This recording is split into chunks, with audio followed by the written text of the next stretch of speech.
આગળ વાત કરીએ ખેડાની તો સુપ્રસિદ્ધ યાત્રાધામ ડાકોરમાં પ્રાથમિક સુવિધા ન મળતા ગ્રામજનોને હાલાકી પડી છે। અહીં આવનાર ભક્તો તો ખરા, પરંતુ અહીંના સ્થાનિક લોકો પણ પ્રાથમિક સુવિધાથી વંચિત છે। સુપ્રસિદ્ધ યાત્રાધામ એટલે ડાકોરના ઠાકોરના દર્શન માટે રોજબરોજ હજારોની સંખ્યામાં ભાવિક ભક્તો આવતા હોય છે, પરંતુ ડાકોરના રસ્તાઓની હાલત જોઈ ભક્તો પણ ક્યાંક ને ક્યાંક દુઃખી થતા હોય તેવું લાગી રહ્યું છે। અહીં આવનારા ભક્તો તો ખરા જ, પરંતુ અહીંના સ્થાનિક લોકો પણ પ્રાથમિક સુવિધાઓથી વંચિત છે।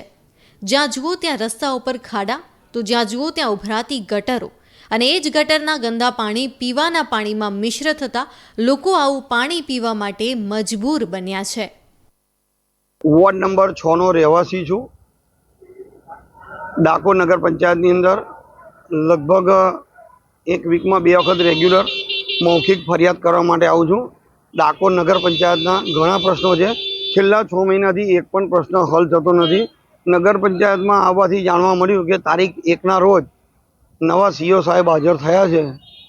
સીઓ સાહેબનું એવું કહેવું છે નગર પંચાયતમાં ફંડનો અભાવ છે, નગર પંચાયત પાસે ટ્રેક્ટર નથી, નગર પંચાયત પાસે જેસીબી નથી, અને નગર પંચાયત પાસે ગટરમાંથી પાણી બહાર કાઢવા માટે અન્ય જાતના મશીનો નથી।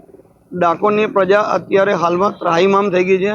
ઘણી જગ્યાએ 6 ઇંચથી વધારે રોડ ઉપર ખાડા પડી ગયા છે, અને ઘણી જગ્યાએ ઢાંકણા ડ્રેનેજ ઉપર છે જ નહીં। મારી રજૂઆત છે કલેક્ટર સાહેબને અથવા તો લાગતા વળગતા અન્ય અધિકારીઓને આ વાતનો જલ્દીમાં જલ્દી નિવેદ લાવે અને આવાવાળા યાત્રાળુઓને જલ્દીથી મદદરૂપ થાય। અવારનવાર તંત્રને રજૂઆત કરવા છતાં પણ તંત્ર કોઈ પણ જાતની કામગીરી નથી કરતું। અહીં આગળના શિક્ષક તો ખરા જ, પરંતુ અહીંયાના વિદ્યાર્થીઓ દ્વારા પણ તંત્રને મેલ કરીને તમામ સમસ્યાઓની રજૂઆત કરવામાં આવી છે, પરંતુ તંત્ર આ સમસ્યા જોવા પણ નથી આવ્યું।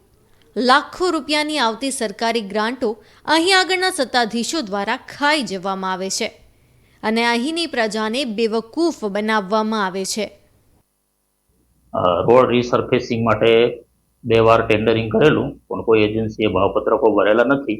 ત્રીજો પ્રયત્ન કરવાના છે, અને જે ગટરનું પાણી અને પીવાનું પાણી મિક્સિંગ થાય છે તેમાં ગટર લાઈન ઘણા જ વર્ષો જૂની હોવાથી નવી કરવાની થાય, અને જે જગ્યાએ પ્રોબ્લેમ આવે છે કમ્પ્લેન, એનું અમે સોલ્યુશન રોજબરોજ। ડાકોરના ઠાકોરના દર્શન કર્યા બાદ ભક્તો પવિત્ર ગોમતી તળાવની મુલાકાત લેતા હોય છે, અને આ ગોમતી તળાવના પાણીને પવિત્ર માની પ્રસાદી તરીકે આચમન કરી માથે ચડાવતા હોય છે। ત્યારે આ ઉભરાતી અને ખદબદતી ગટરોના પાણી પવિત્ર ગોમતી તળાવને દૂષિત કરી રહ્યા છે। આ સંપૂર્ણ બાબતમાં તંત્ર ધ્યાન ન આપતા હોવાના આક્ષેપો સાથે અહીં આગળના રહીશોએ પોતાનો રોષ ઠાલવીને ઊંઘતા તંત્રને જગાડવા માટેની વાત કરી છે। બ્યુરો રિપોર્ટ, નિર્માણ ન્યૂઝ, ખેડા।